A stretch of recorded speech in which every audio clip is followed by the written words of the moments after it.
Once upon a time, in a faraway kingdom, there lived a kind and beautiful girl named Cinderella. She had golden hair, bright blue eyes, and a heart full of love.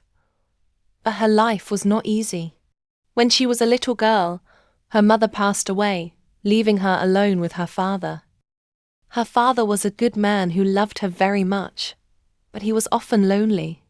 After some years, he married a woman who had 2 daughters of her own.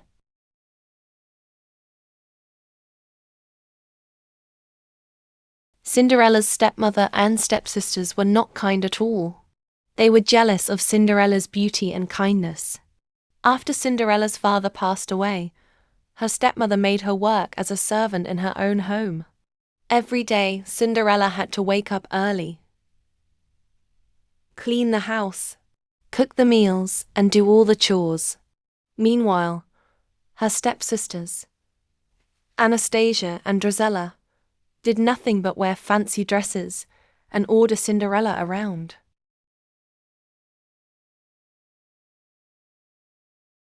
Then, though life was hard, Cinderella never complained. She remained gentle and kind. She often sang to the birds, and they became her friends.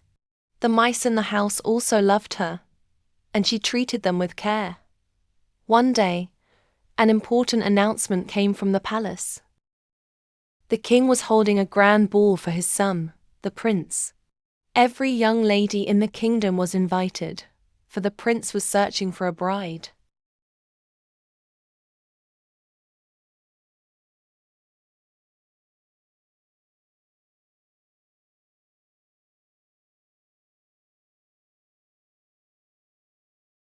Cinderella's stepsisters were excited. They spent days choosing dresses and jewelry. Cinderella also dreamed of going to the ball, but her stepmother laughed at the idea. "You?" she sneered. "A dirty servant at the royal ball? Impossible." Still, Cinderella did not lose hope. She found an old dress that belonged to her mother and started fixing it with the help of her mouse and bird friends.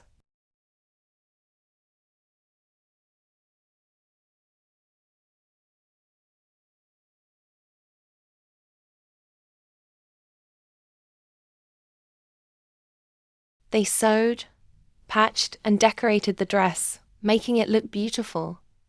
On the evening of the ball, Cinderella was ready. She looked as lovely as a princess. But when her stepsisters saw her, they became angry. They tore her dress apart, ripping the ribbons and pulling off the pearls. Cinderella was heartbroken. She ran outside to the garden and cried. "I wish I could go to the ball," she whispered.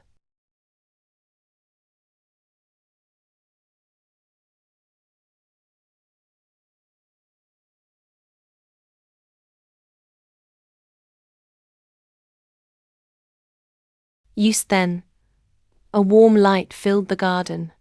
A gentle voice spoke. "Don't cry, dear child." Cinderella looked up and saw a kind old woman with a wand. "Who are you?"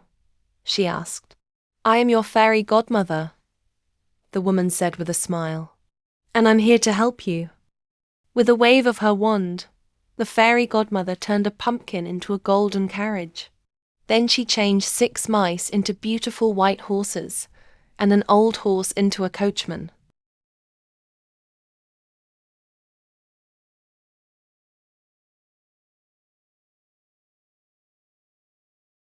Finally, she touched Cinderella's torn dress, and it transformed into a breathtaking gown with glass slippers. "Now, you can go to the ball," the fairy godmother said. "But remember, the magic will disappear at midnight. You must leave before then." Overjoyed, Cinderella thanked her and stepped into the carriage. When she arrived at the palace, everyone turned to look at her. She was the most beautiful girl they had ever seen.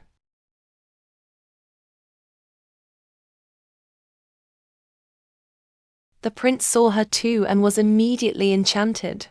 He walked up to her and asked, "May I have this dance?" Cinderella nodded, and they danced together all night. She felt like she was in a dream. The prince only had eyes for her, and everyone wondered who she was. But as the clock struck 12, Cinderella remembered her fairy godmother's warning.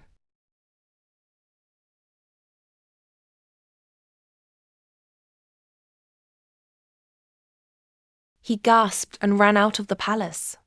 The prince called after her, but she did not stop. As she hurried down the stairs, one of her glass slippers slipped off. She did not have time to pick it up. She jumped into the carriage just as the magic ended. Her beautiful gown turned back into rags and she found herself in her old clothes once more. The next day, the prince was determined to find the mysterious girl. He had only one clue: the glass slipper.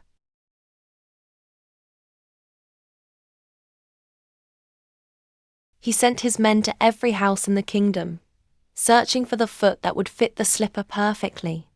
When they arrived at Cinderella's house, her stepsisters tried the slipper first.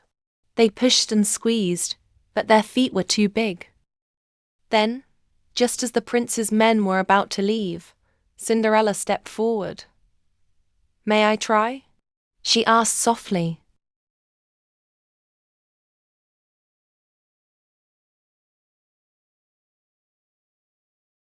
Her stepmother laughed. "You? That's ridiculous." But the prince's servant allowed her to try.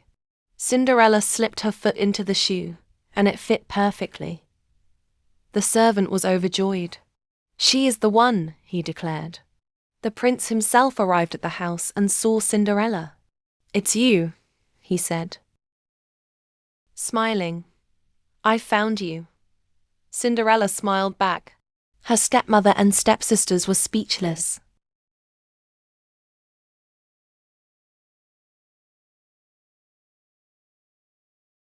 The prince took Cinderella to the palace, where they had a grand wedding. Cinderella's kindness had won her the love of the prince and the people of the kingdom.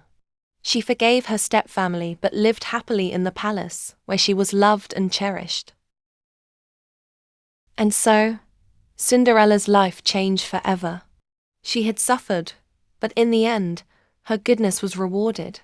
She and the prince lived happily ever after. Subscribe.